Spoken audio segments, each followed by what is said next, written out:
বাজেটকে কেন্দ্র করে এই সরকার অবৈধ সংসদে যে বিল পাশ করেছে প্রবাসীদেরকে টার্গেট করে, সেটা আমরা কখনো মানা সম্ভব না, এবং আমরা এই সরকারের প্রতি কোনো দাবি জানাতে পারতেছি না। কেননা অবৈধ সরকারের প্রতি আমরা দাবি জানা মানে হচ্ছে অবৈধ সরকারকে আমরা বৈধতা স্বীকৃতি দেওয়া। এটা কোনো ভালো মানুষের উপদেশ হতে পারে না, এবং গণতান্ত্রিকে যারাই বিশ্বাস করে তার মানে হচ্ছে গণতান্ত্রিকের ধ্বংস করে দেওয়ার মূল কারণ। কারণ আপনার যদি 100% ব্যাংকে অর্থাৎ 10 লক্ষ টাকা যদি থাকে, তাহলে আপনাকে 30% ব্যাট দিতে হবে, মানে 10 থেকে 3 লাখ টাকা সরকারকে ব্যাট দিতে হবে। এরই মধ্যখানে কালো টাকা সাদা করা যায়। এটা হচ্ছে দুর্নীতি করার একটা লাইসেন্স দাঁড়িয়ে দেওয়া হয়েছে। অর্থাৎ খুনি রাহাজারি আপনি যে কোনো কাজ করতে পারবেন, কালো টাকাকে আপনি সাদা বানাতে পারবেন, ক্লিয়ার করে দিয়েছে এই সরকার। আত্মীয় স্বজনকে একটা মোবাইল গিফট দিতে পারেন বা স্বর্ণ অলংকার গিফট দিতে পারেন, তাহলে সেই স্বপ্ন থেকে এই সরকার আমাদেরকে, অবৈধ সরকার আজকে সেই স্বপ্ন থেকে আমাদের ফ্যামিলিকে, আমাদের আত্মীয় স্বজনকে ভেঙে চুরমার করে দিচ্ছে, অর্থাৎ স্বপ্ন ভেঙে চুরমার করে দিচ্ছে। সবাইকে সালাম জানাচ্ছি, আসসালামু আলাইকুম রহমতুল্লাহ।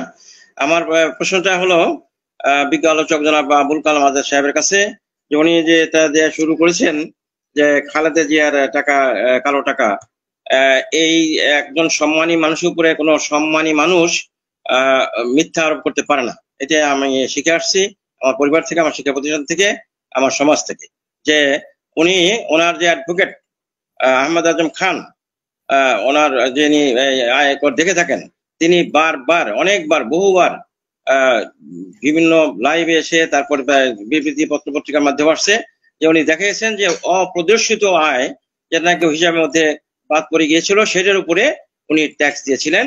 উনি কোনো কালো টাকার উপর ট্যাক্স দেন নাই। সুতরাং একজন সম্মানী মানুষকে অসম্মানিত করা, এটা কোনো সভ্য সম্মানিত মানুষের স্বভাব হয় না।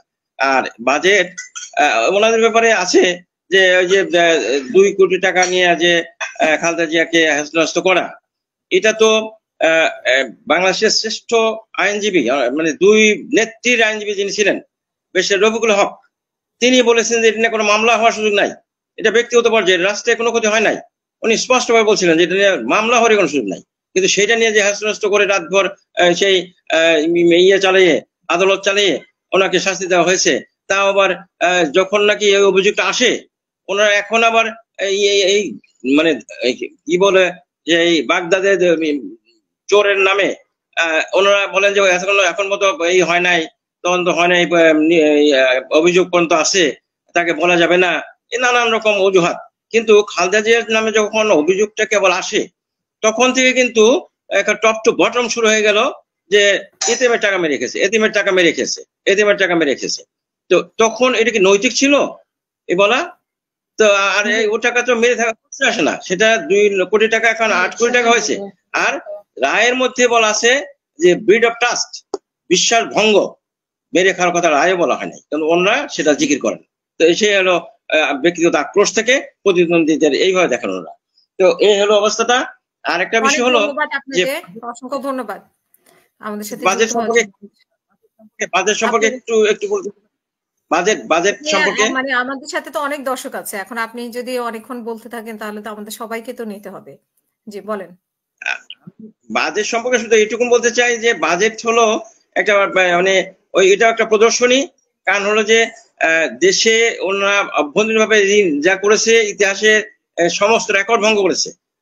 বাইরে থেকে ঋণ করেছে, তার চেয়ে অধিক ঋণ করেছে।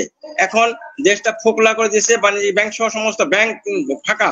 তো তার মধ্যে যে বাজেটটা দিচ্ছে এটা বাস্তবায়নযোগ্য নয়। এটা হলো জনগণকে প্রদর্শনী একটা বাজেট দিচ্ছে, যেটা জনগণের পকেট মার করার ছাড়া আর কোনো টাকা তোলার জায়গা নেই।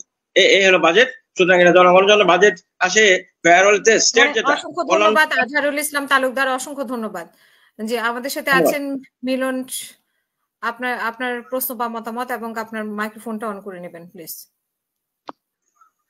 ধন্যবাদ হাসিনা হুকা আমাকে আপনার অনুষ্ঠানে কথা বলার সুযোগ করে দেওয়ার জন্য। আসসালামু আলাইকুম। আমার থেকে সবাইকে সালাম জানাচ্ছি। রবিবারদেরকে ধন্যবাদ, তারা এখানে এসে অনেক প্রতিবেদনের মাধ্যমেও সত্যি কথাগুলো বলার জন্য।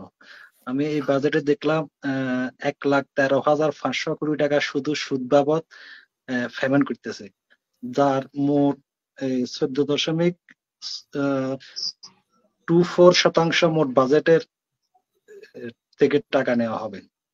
আমরা প্রায় সময় শুনি যে আমরা এর নামটা তো ভুলে গেলাম এই মুহূর্তে আমি, যাকে প্রধানমন্ত্রী সবসময় সুদী হিসাবে ডক্টর ইউনূস সবসময় বলে যে কি উনি সুদখোর, প্রধানমন্ত্রী থেকে সবাই বলে। তো আমরা কি এটার মাধ্যমে বলতে পারি যে কি প্রধানমন্ত্রী বা সুদখোর বা সুদের লেনদেন করতেছে? সুদ তো ইসলামের দৃষ্টিতে দেওয়া নেওয়া দুটোই হারাম। তো আমরা কি এখন এইভাবে বলতে পারি যে কেউ বড় সুদখোর আর কেউ ছোট সুদখোর, এটা কি বলতে পারে কিনা? আর যে বাজেটে কালো টাকা, বাজেটে যে কালো টাকাকে যে সাদা করার যে সুযোগটা দেওয়া হয়েছে, এর মাধ্যমে আমরা যারা কর দিই বা দিব তাদেরকে নিরুৎসাহিত করা হয়েছে কিনা, এটা আমি জানতে চাই। অসংখ্য ধন্যবাদ আপনাকে। মনির বাহরাইন থেকে আপনার প্রশ্ন বা মতামত প্লিজ। জি ধন্যবাদ হাসিনা আপা। সম্মানিত আলোচক বৃন্দ, আসসালামু আলাইকুম। বাজেট নিয়ে তো অনেক কথা বললেন, কিন্তু আজাদ সাহেব তো এই কথা বললেন না যে প্রবাসীরা রেমিটেন্স আকারে প্রত্যেক বছর প্রায় $25 বিলিয়ন দেশের অর্থনীতিতে যোগান দেয়, যা জিডিপির 15%। কিন্তু আপনার অর্থমন্ত্রী তো প্রবাসীদের জন্য একটা কথা বললেন না, বাজেট সেই কথাটা বললেন না। এরপরে দেখেন আপনারা রাজনীতিকে বাণিজ্য করে ফেলেছেন, আপনারা বিভিন্ন গডফাদারকে নমিনেশন দিয়েছেন। তার সর্বশেষ উদাহরণ হচ্ছে আনার স্পালারের ভাটবাটোয়ারা করতে যেয়ে ভারতে নিরুদ্দেশ হয়ে গেছেন। এখন তার আনারের বিসি পর্যন্ত পাওয়া যাচ্ছে না। এরপরে দেখেন আমরা একটা নিউজ আজকে বাইরে যে এমপিদের থেকে উপজেলা চেয়ারম্যানের কোটিপতি। তাহলে যে বাণিজ্য করেছে না রাজনীতিকে, ভবিষ্যতের রাজনীতি কোথায় যায় পৌঁছবে? ধন্যবাদ। অসংখ্য ধন্যবাদ।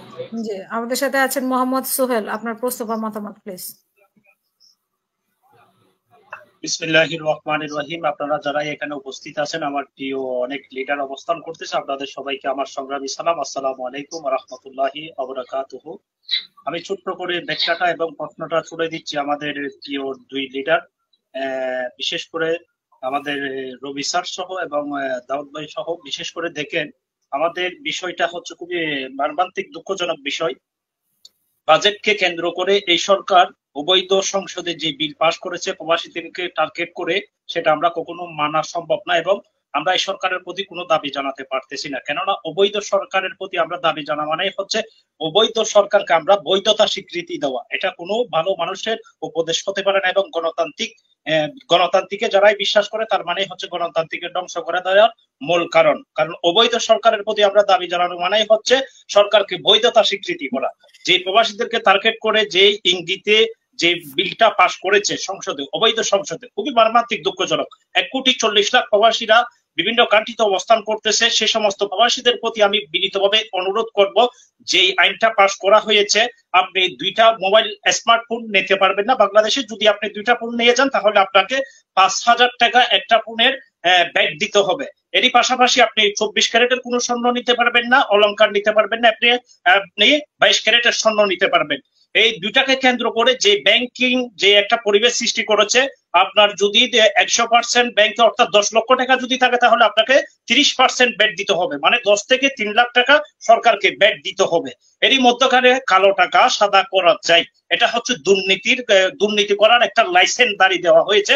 অর্থাৎ খুনি রাহাজারি আপনি যে কোনো কাজ করতে পারবেন, কালো টাকাকে আপনি সাদা বানাতে পারবেন, ক্লিয়ার করে দিয়েছে এই সরকার। তবে আমি সেই সমস্ত প্রবাসীদেরকে মেনটেন করে যে কথাটা বলতে চাচ্ছি, যে সমস্ত প্রবাসীরা বিভিন্ন কান্ট্রিতে অবস্থান করতেছে, আমরা বাংলাদেশে যত ধরনের বিমান আছে, আমরা আগামীকাল থেকে শপথ নেব বাংলাদেশ বিমান বয়কট। আমরা বাংলাদেশ বিমানে আসা যাওয়া করবো না। 1,40,00,000 প্রবাসীদের ভিতরে 1 কোটি প্রবাসী হচ্ছে বিএনপি জামাতের লোক, বাকি 40 লাখ হতে পারে বিভিন্ন রাজনীতিকের সমর্থকারী।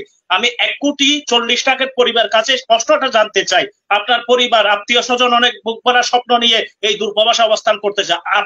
আত্মীয় স্বজনকে একটা মোবাইল গিফট দিতে পারেন বা স্বর্ণ অলংকার গিফট দিতে পারেন, তাহলে সেই স্বপ্ন থেকে এই সরকার আমাদেরকে, অবৈধ সরকার আজকে সেই স্বপ্ন থেকে আমাদের ফ্যামিলিকে, আমাদের আত্মীয় স্বজনকে ভেঙে চুরমার করে দিচ্ছে, অর্থাৎ স্বপ্ন ভেঙে চুরমার করে দিচ্ছে। ধন্যবাদ, আমি অনেক কথা বলেছি। আমরা আগামীতে সেই বাংলাদেশ বিমান বয়কট স্লোগান তুলব। ধন্যবাদ।